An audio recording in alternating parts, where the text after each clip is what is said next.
కృపగల దేవుడు మన ప్రభు అయిన యేసయ్య పరిశుద్ధ నామంలో కూడి వచ్చిన మీ అందరికీ నా హృదయపూర్వకమైన వందనాలు తెలియజేస్తున్నాను. కొద్దిసేపు దేవుని మాటలు విందాం. పరిశుద్ధ గ్రంథము నుండి ఎఫెసీ పత్రిక 3వ అధ్యాయము 14-15 వచనాలు చదువుకుందాం. ఎఫెసీ పత్రిక 3వ అధ్యాయము 14-15 వచనాలు చదువుకుందాం.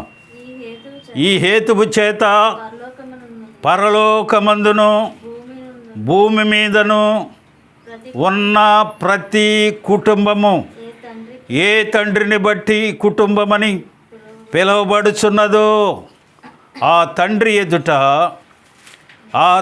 ఎదుట నేను మోకాళ్ళుని మీరు అంతరంగ పురుషుని యందు శక్తి కలిగి తన ఆత్మ వలన బలపరచబడినట్లుగా ప్రార్థన చేసుకుందాం. ప్రభువానికి వందనాలు. ఇగో నాయన, ఈ ఉదయకాల సమయం ఈ పునరుద్ధాన దినమందు మీరు మాకు అనుగ్రహించిన ఈ లేఖనాన్ని బట్టి నీకు వందనాలు. ఈ లేఖనం ధ్యానం చేసి నీ బిడ్డలకు వివరించే జ్ఞానము నాకు లేదు. నీ సిలువ చాటు నన్ను మరుగుపరిచి నీ మాటలు మాకు వినిపించి వాటిని మా హృదయాల్లో భద్రపరుచుకొని నీ లేఖనానుసారంగా జీవించే కృప మాకు అనుగ్రహించి మహిమ పొందమని మా ప్రభు అయిన యేసయ్య పరిశుద్ధ నామంలో అడిగి వేడుకొనుచు ప్రార్థిస్తున్నాను మా పరమ తండ్రి, ఆమేన్. ప్రియమైన దేవుని బిడ్డలారా, అపోస్తుడైన పౌలు ఎఫెసీ సంఘానికి రాసు, ఈ హేతువు చేత పరలోకమందును భూమి మీదను ఉన్న ప్రతి కుటుంబము ఏ తండ్రిని బట్టి కుటుంబమని పిలబడుచున్నదో ఆ తండ్రి ఎదుట ఏం చేస్తున్నాడంట ఈయన?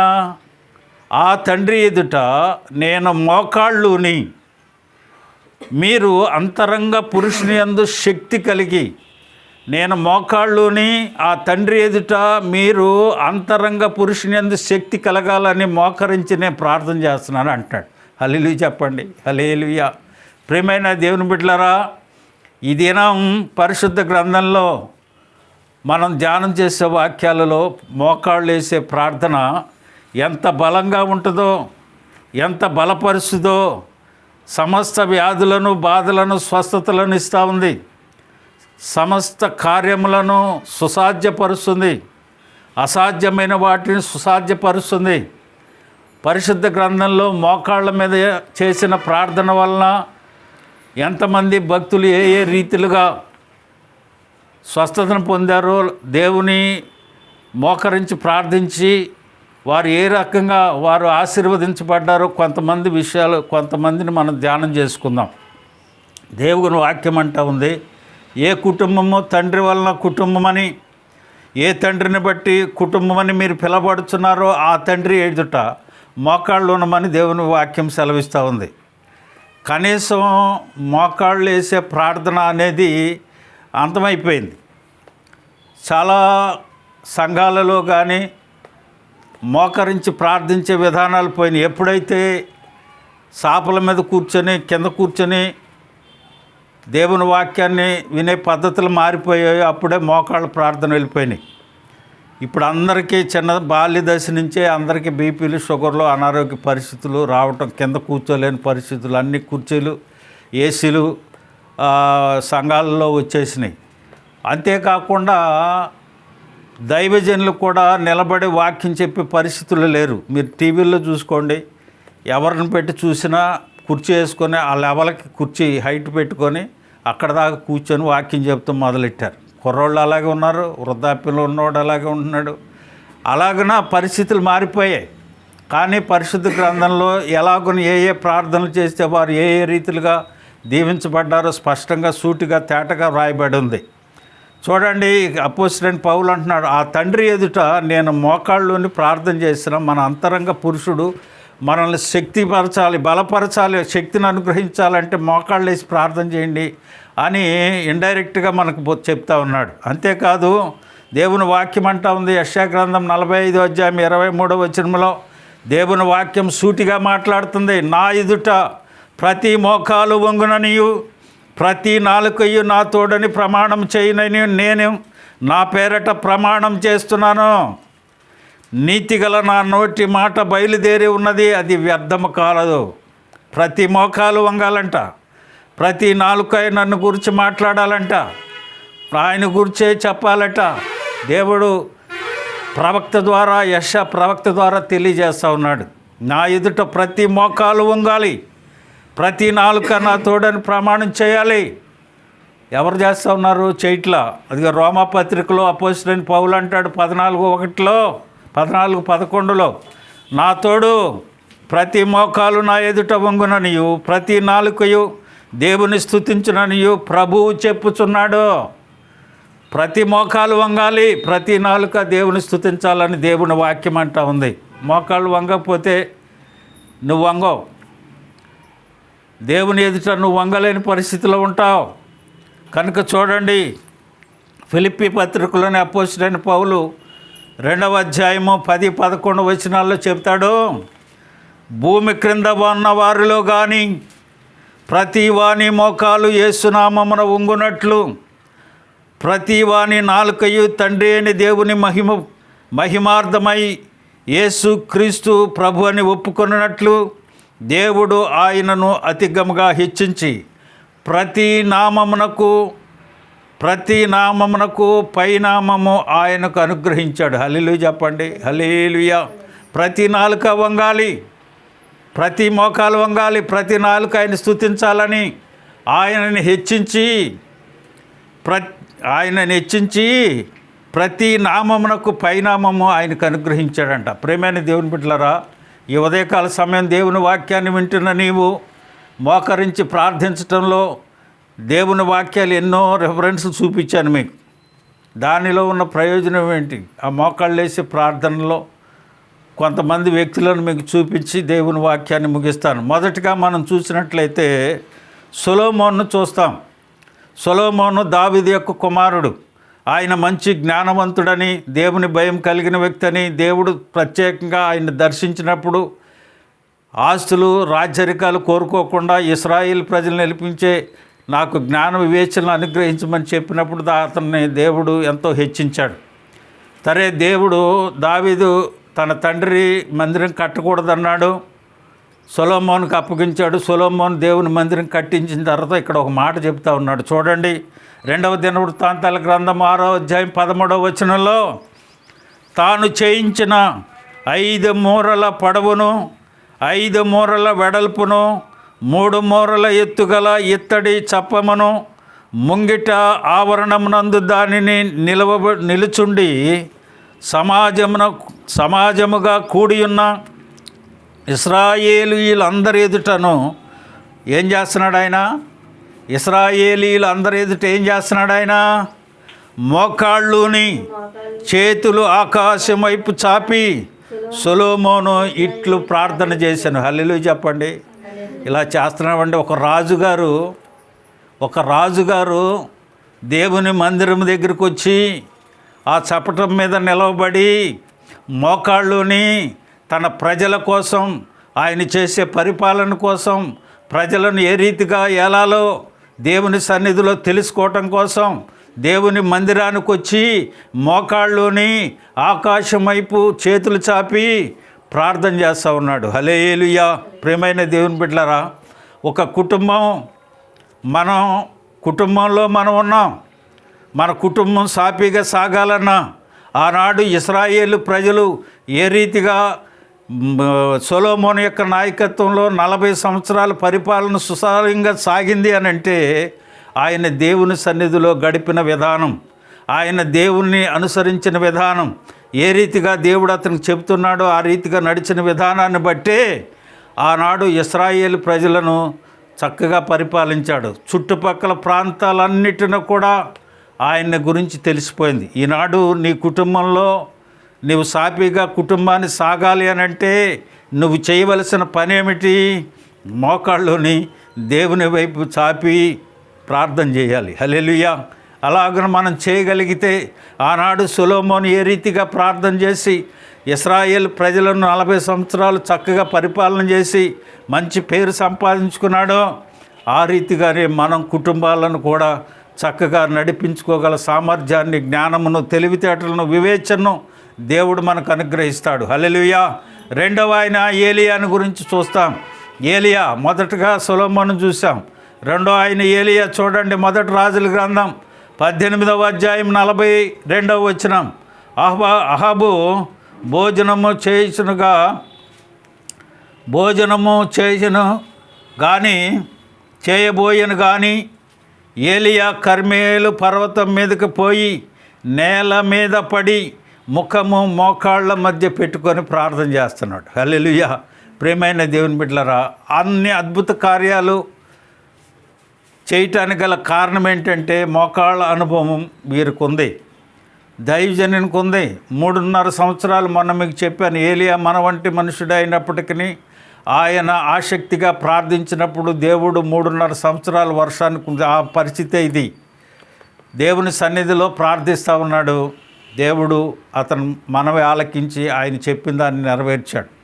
వర్షం పడాలని ప్రార్థించాడు, పడింది. ప్రియమైన దేవుని బిడ్డలారా, వీళ్ళంతా మోకాళ్ళ అనుభవంలో నుంచి వచ్చిన వారు మనకి నేర్పుతూ ఉన్నారు. వారి యొక్క చేష్టల ద్వారా, వారు జరిగించిన దేవుని సన్నిధిలో వారు జరిగించిన కార్యముల ద్వారా మనకు నేర్పుతూ ఉన్నారు. ఈ అనుభవం చాలా ప్రాముఖ్యమైనదయ్యా. కాబట్టి ఇలాగ నడిస్తే అద్భుతాలు చూస్తారు. మీరు దేవుని సన్నిధిని అనుభవిస్తారు. దేవుడు మీకు అద్భుతాలు జరిగించడానికి సంసిద్ధుడై ఉంటాడు. నువ్వు చేయవలసిన పని ఏమిటి? మోకాళ్ళు ఇచ్చి ఆకాశం వైపు చేతులెత్తి దేవుని ప్రార్థించినట్లయితే ప్రభు అద్భుతమైన కార్యాలు జరిగిస్తాడు. రెండో ఆయన యజ్రాని గురించి చూస్తాం. మూడో ఆయన యజ్రాని గురించి యజ్రా గ్రంథం 9వ అధ్యాయం 5వ వచనాన్ని మనం చూస్తే సాయంత్రపు అర్పణ వేళను శ్రమ తీరగానే నేను లేచి నా వస్త్రమును పై దుప్పటిని చింపుకొని మోకాళ్ళ మీద పడి నీ దేవుడైన యెహోవా తట్టు చేతులెత్తి. హల్లెలూయా. వీళ్ళందరూ ఏం చేస్తూ ఉన్నారు? మోకాళ్ళ మీద ఉండి ఆయన వైపు చేతులెత్తి ప్రార్థన చేస్తూ ఉన్నారు. వాళ్ళు అనుకున్నది నెరవేరుతూ ఉంది. దేవుడు వారి ప్రార్థన ఆలకించడానికి మంచి మార్గాన్ని వీళ్ళు తెలుసుకున్నారు. కాబట్టి అద్భుతాలను చూడగలిగారు, అద్భుతాలను చేయగలిగారు, అద్భుతాలను ప్రజలకు తెలియపరచగలిగారు. దేవుని యొక్క అద్భుతమైన కార్యాలను ప్రజలకు పంచడానికి గల కారణం వీరు మోకాళ్ళ అనుభవంలో నుంచి వచ్చిన వారు కనుకనే. తర్వాత చూడండి, దానియేలును మనం చూస్తాం. దానియేలు అద్భుతమైన ప్రార్థనాపరుడు, దేవుని యందు నమ్మిక కలిగిన వాడు, దేవుని యొక్క భయములో పెరిగినవాడు, దేవుడు తప్ప వేరే వారిని ఆరాధించినవాడు. దానియేలు గ్రంథం 6వ అధ్యాయం 10వ వచనాన్ని మనం చూసినట్లయితే ఒక శాసనము రాజు ద్వారా వచ్చింది. ఏంటి? నేను చెప్పిన దేవుడిని తప్ప రెండో వాడిని ఎవరిని కొలవటానికి లేదని. కానీ దానియేలు దాన్ని ఖేతరు చేయకుండా ఏం చేశాడు చూడండి. 6వ అధ్యాయం 10వ వచనం దానియేలు గ్రంథం. ఇట్టి శాసనము సంతకం చేయబడనని దానియేలు తెలుసుకున్నను. అతడు తన ఇంటికి పోయి యథాప్రకారముగా అనుదినము ముమ్మారు ఏం చేస్తూ ఉన్నాడు? ఆయన మోకాళ్ళుని తన ఇంటి పై గది కిటికీలు యెరూషలేము తట్టు తెరవబడి ఉండగా తన దేవునికి ప్రార్థన చేయించు ఆయనను స్తుతిస్తూ ఉన్నాడు. హల్లెలూయా చెప్పండి. హల్లెలూయా. ప్రియమైన దేవుని బిడ్డలారా, ముమ్మారు దేవుని సన్నిధిలో ఎక్కడ ఉన్నా దేవుని సన్నిధిని అనుభవిస్తూ ఉన్నాడు. దేవునికి ముమ్మారు మోకాళ్ళుని ప్రార్థన చేస్తూ ఉన్నాడు. కనుకనే సింహాల బోనులో వేసిన సింహాల నోళ్లను మూయించాడు దేవుడు. హల్లెలూయా చెప్పండి. హల్లెలూయా. సింహాల బోనులోను ఉన్నా, ఏ బోనులో నువ్వు బంధించబడి ఉన్నా దేవుని సన్నిధిలో మోకరించి ప్రార్థించగలిగినట్లయితే దేవుడు వాటి నోళ్లను మూయించినట్లుగా నీ మీదకు వచ్చే శత్రువును, నీ మీదకు వచ్చే అపనిందలను, నీ మీదకు వచ్చే బాధలను, నీ మీదకు వచ్చే శ్రమలను ఆయన తెంపివేసేసి మూయించగలిగే దేవుడు. హల్లెలూయా. కాకపోతే మనం చేయవలసిన పని ఏంటి? మోకాళ్ళ అనుభవం కావాలి, మోకాళ్ళుని ప్రార్థించడం కావాలి. చూడండి, మోకాళ్ళుని ప్రార్థించడం అంటే మన వల్ల కాదు. ఏదో కాళ్ళు బాగోలేని వాళ్ళు, వృద్ధాప్యంలో ఉన్నాడు, మోకాళ్ళ నొప్పులు ఉన్నవాడు అంటే పర్లా. అందరూ కూడా అదే పరిస్థితికి వచ్చేసారు. ఈనాడు మోకరించి ప్రార్థించేవాడు సంఘాల్లో లేరు. మోకరించి ప్రార్థించే అనుభవంలోకి ఎవరు రావట్లేదు. కనుకనే ఈ కార్యాలు జరగకుండా ఉండటానికి గల కారణం దేవుని సన్నిధిలో మోకరించడం. అంటే ఎవరు మోకరిస్తాడు? దాసుడు మోకరిస్తాడు. నువ్వు ఎవరికి దాసుడిగా ఉండాలి? యేసయ్యకి దాసుడిగా ఉండాలి. దాసుడు మోకరించినప్పుడు యజమానుడు ఏం చేస్తాడు? కనికరిస్తాడు. అదే చక్కగా ఆ ఒక రాజుగారి దగ్గరికి వెళ్ళో లేకపోతే ఒక మంత్రి దగ్గరికి వెళ్ళో మోకాళ్ళని వెనకాల చేతులు పెట్టుకొని నడుము పెట్టుకొని ఇలా చూసామనుకో, ఆయన ఏమంటాడు? ఆడెవడు ఆయన బయటికి తోలండి అంటాడు. అదే తల ఉంచుకొని వినయంగా ఆయన ఎదుట ఉన్నాం అనుకోండి, ఏం కావాలో అతను ఎవరో పిలువు అంటాడు. హల్లెలూయా. ప్రియమైన దేవుని బిడ్డలారా, మోకాళ్ళ అనుభవం విశ్వాసికి చాలా ప్రాముఖ్యం. దేవుని యొక్క ప్రత్యక్షతను చూడగలుగుతాడు, దేవుని యొక్క అద్భుతాలను చూడగలుగుతాడు, దేవుని యొక్క కార్యాలను చూడగలుగుతాడు. నీ కుటుంబంలో అనేకమైన రీతులుగా దేవుని సన్నిధి ఉంచి దేవుడు కార్యాలు జరిగిస్తాడు. హల్లెలూయా. తర్వాత చూడండి, ఒక కుష్ఠరోగి వచ్చాడు. ఆయన ఒక కుష్ఠరోగి దేవుని యేసయ్య దగ్గరికి వచ్చాడు. మార్కు సువార్త 1వ అధ్యాయం 40వ వచనం తీయండి. త్వరగా ముగించేస్తాను. మార్కు సువార్త 1వ అధ్యాయము 40వ వచనం. ఒక కుష్ఠరోగి ఆయన వద్దకు వచ్చి ఆయన ఎదుట మోకాళ్ళుని ఏమంటున్నాడు? నీకిష్టమైతే నన్ను శుద్ధినిగా చేయగలవని ఆయనతో చెప్పాను. ఆయనను వేడుకొనగా, ఎలా వేడుకుంటున్నాడు? ఆయన ఎదురుగా వచ్చి యేసయ్యా నన్ను రక్షిస్తావని నీకు ఇష్టమైతే అని అంట్లా, మోకాళ్ళుని యేసయ్య దగ్గరికి వచ్చాయా నీకు ఇష్టమైతే నన్ను శుద్ధినిగా చెయ్యి అన్నాడు. నాకు ఇష్టమే, నీ శుద్ధుడు కా అన్నాడు. హల్లెలూయా. ప్రియమైన దేవుని బిడ్డలారా, ఈ ఉదయకాల సమయం దేవుడు నీతో నాతో స్పష్టంగా మాట్లాడుతూ ఉన్నాడు. నీవు మోకాళ్ళుని దేవుని సన్నిధిలో ప్రార్థించగలిగితే, అది రోగమైన, బాధ అయినా, శ్రమ అయినా, ఇబ్బంది అయినా, ఎట్టి పరిస్థితి అయినా, దేవుడు నాకు ఇష్టమే శుద్ధుడు కా అని అంటాడు. దేవుడు నాకు ఇష్టమే నిన్ను విమోచిస్తున్నాను అంటాడు.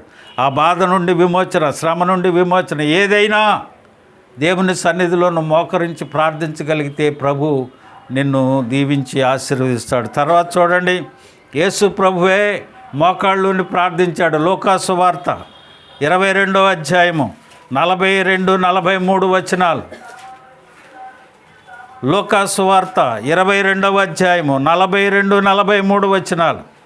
వారి యొద్ద నుండి రాతివేత దూరము వెళ్ళి మోకాళ్ళుని యేసయ్య ఏం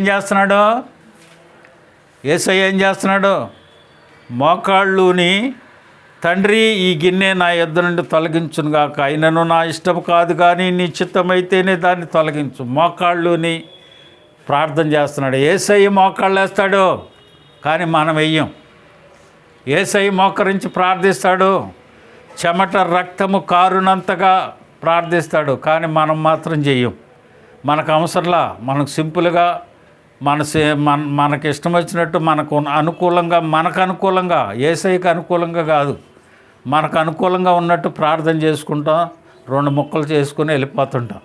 మనకు అవసరమైనప్పుడు, మనకు అక్కరగా ఉన్నప్పుడు అప్పుడు గుర్తు వస్తుంది మనకి. కానీ దేవుని వాక్యం అంటూ ఉంది, మోకాళ్ళ అనుభవం ప్రతి విశ్వాసికి కావాలి. తర్వాత చూడండి, అపోస్తుల కార్యాలు 9వ అధ్యాయము 40వ వచనం.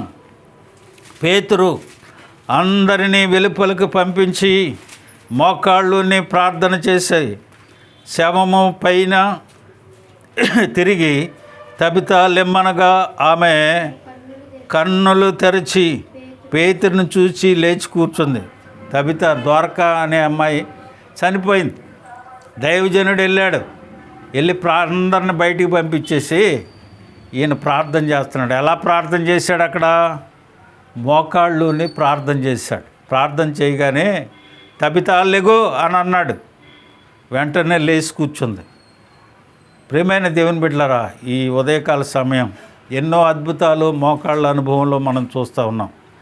ఎంతోమంది ప్రవచనకారులే కానీ, ప్రవచించేవారే కానీ, యేసు ప్రభు సువార్తను ప్రకటించేటప్పుడే కానీ వారు మోకాళ్ళుని ప్రార్థించినప్పుడు అద్భుతాలు దేవుడు చేసుకుంటూ వచ్చాడు. తర్వాత చూడండి, స్తెఫను రాళ్లతో కొట్టి అతన్ని చంపేసే పరిస్థితిలో ఉన్నారు.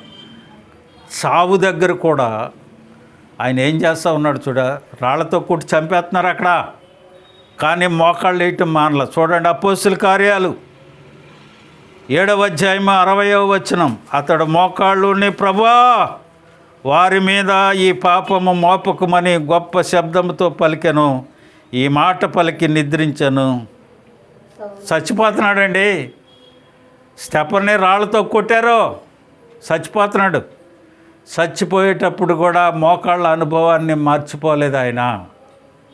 ప్రియమైన దేవుని బిడ్డలు, చచ్చిపోయేంత వరకు ఆ అనుభవంలో విశ్వాసి ఉండాలని ఈ ఉదయకాల సమయం దేవుడు మనతో మాట్లాడుతూ ఉన్నాడు. అయ్యా, ఇదిగో ఈ తప్పు వాళ్ళ మీద మోపకు, ఈ పాపము మోపకమని గొప్ప శబ్దం పలికి ఈ మాట పలికి నిద్రించాడు, చనిపోయాడు. చచ్చిపోయేటప్పుడు కూడా ఆ అనుభవాన్ని ఆయన మర్చిపోలేదు. ఒక ఆయన వచ్చాడు, ఒక యవ్వనుడు వచ్చాడు, పరిగెట్టుకొని వచ్చి యేసు ప్రభు దగ్గరికి మోకాళ్ళు ఉన్నాడు కానీ ఆయన మాటను వినలా, ఆయన చెప్పింది వినలా, వెనక్కి తిరిగి వెళ్ళిపోయాడు. అప్పుడు అంటాడు యేసయ్య, ధనవంతుడు దేవుని రాజ్యంలో సమీపించట కంటే ఉంచి సూది బెద్దంలో దూరటం మేలు అంటాడు. యవనుడు చూడండి, మార్కు సువార్త 10వ అధ్యాయం 17వ వచనం. ఆయన బయలుదేరి మార్గమున పోవుచుండగా ఒకడు పరిగెత్తుకొని వచ్చి ఆయన ఎదుట మోకాళ్ళుని, సద్బోధకుడా, నిత్య జీవమునకు వారసునకు నేనేం చేయాలని అడిగాడు. ఈడు వచ్చాడు, మోకాళ్ళు వేశాడు. నేను నిత్య జీవానికి వెళ్ళాలి, ఏం చేయమంటావు అన్నాడు. ధర్మశాస్త్రంలో ఉన్నాయన్నీ పాటించావా? నా చిన్నప్పటి నుంచే పాటిస్తున్నా, ఇంకా నాకు కొదివేంటి అన్నాడు. అయితే నీకు ఉన్నాయి అమ్మేసి బేదలకు ఇచ్చి నన్ను వెంబడించి అన్నాడు. కానీ మిగుల ఆస్తి గలవాడు కనుక ఆయన ఏం చేశాడు? వ్యసన పడుతూ తిరిగి వెళ్ళిపోయాడు. మోకాళ్ళ అనుభవం ఉన్నా యేసయ్య చెప్పినట్లు వినకపోతే నీ పరిస్థితి పరలోక రాజ్యం కాదు, నరకానికి వెళ్ళిపోద్ది. అలాగనే చూడండి, ఒక సైనికుడు వచ్చాడు. మత్తయి సువార్త 27వ అధ్యాయం 29 ముగించేద్దాం, చివరి వచనం. మత్తయి సువార్త 27:29. ముళ్ళ కిరీటం నల్లి ఆయన తలకు పెట్టి ఒక రెల్లు ఆయన చేతిలో ఉంచి ఆయన ఎదుట మోకాళ్ళుని, ఈదుల రాజా నీకు శుభమని చెప్పి ఆయనను అపహసించను. ఆయన అపహసించటానికి మోకాళ్ళు వేశాడు. ఒకడేమో మోకాళ్ళు వేసి తిరిగి వెళ్ళిపోయాడు. ఈయనకి ముళ్ళ కిరీటం పెట్టి ఆయన అపహసించడానికి ఇంకొకడు మోకాళ్ళు వేశాడు. ప్రియమైన దేవుని బిడ్డలారా, ఈ ఉదయకాల సమయం దేవుని వాక్యాన్ని వింటున్నా నీవు ఎలాగున్నావు? మోకాళ్ళ అనుభవం నీకుందా? దేవుడు ఈ ఉదయకాల సమయం నీతో మాట్లాడాడు. ఏమంటున్నాడు? దేవుని వాక్యం ఏమంటా ఉంది? బాల్యములో సమయముల వలె ప్రార్థించు, యవనములో తిమోతి వలె ప్రార్థించు, ఉదయకాలం దావీదు వలె ప్రార్థించు, మధ్యాహ్నం దానియేలు వలె ప్రార్థించు, రాత్రివేళ పౌలు శీలల వలె ప్రార్థించు, అపాయములో పేతురు వలె ప్రార్థించు, దుఃఖములో హన్నా వలె ప్రార్థన చేయి, శ్రమలో ఏబు వలె ప్రార్థించు, ప్రారంభములో ఎలియాజరు వలె. ఎలియాజరు ఏ రీతిగా తన యజమానుడు చెప్పినది నెరవేర్చుటూ ప్రార్థించాడో ఆ రీతిగా ప్రార్థన చేయి. పని ముగింపులో సొలొమోను వలె ప్రార్థన చేయి. అలాగే అన్ని సమయాలలో యేసయ్య వలె మనం ప్రార్థించాలి. హల్లెలూయా చెప్పండి. హల్లెలూయా. ఆ ప్రార్థన అనుభవం నీవు కలిగి ఉన్నప్పుడు ప్రభువు చేసే అద్భుతాలను నీవు చూడగలుగుతావు. అందుకనే దేవుని వాక్యం అంటా ఉంది, ప్రతి మోకాలు భూమి కింద ఉన్నవారిలో కానీ ప్రతి వాని మోకాలు యేసు నామమున వంగునట్లు, ప్రతి నాలుకయు తండ్రి అయిన దేవుని మహిమార్థమై యేసు క్రీస్తు ప్రభు అని ఒప్పుకొనున్నట్లు దేవుడు ఆయనను అధికంగా హెచ్చించి ప్రతి నామమునకు పైనామము ఆయనకు అనుగ్రహించాడు. హల్లెలూయా. కనుక ప్రియమైన దేవుని బిడ్డలారా, ఈ ఉదయకాల సమయం దేవుని వాక్యాన్ని విన్న నీవు ఏ రీతిగా ఉన్నావో, ఏ అనుభవంలో నీవు కొనసాగుతున్నావో, మోకాళ్ళ అనుభవంలో నీవు కొనసాగితే ప్రభువు యొక్క కార్యాలను నీవు చూడగలుగుతావు. అట్టి కృప ప్రభువు మనకు అనుగ్రహించునుగాక.